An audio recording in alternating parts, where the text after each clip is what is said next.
What's up mga kabuhay OFW? Panibagong araw at panibagong vlog na naman tayo.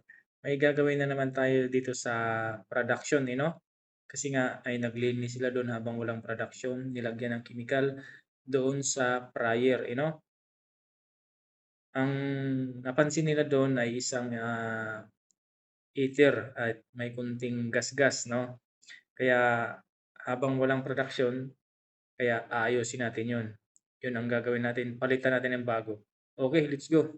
Yan, dito na tayo sa loob ng production mga kabuhay OFW at makikita nyo yung isang piraso ng heater natin ay talagang sumayad yung chin natin.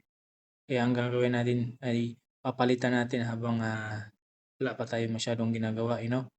Kaya let's go. Off muna natin lahat ng breaker dyan, pati yung pinaka main breaker para sigurado tayo, no? Kahit naka-off naman yung mga breaker dyan, pero dapat talaga i-off natin. Okay? Yan, tapos na tayo mga kabuhay OFW, no? Napalitan na natin yan, no?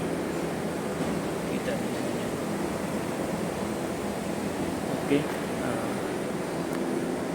Palinisan na lang natin ulit sa kanila. Bawas malagyan ng tubig at saka bago muna yan, tubig muna yan, no? Pagkatapos na rin sa label yung tubig, at saka naman yung oil.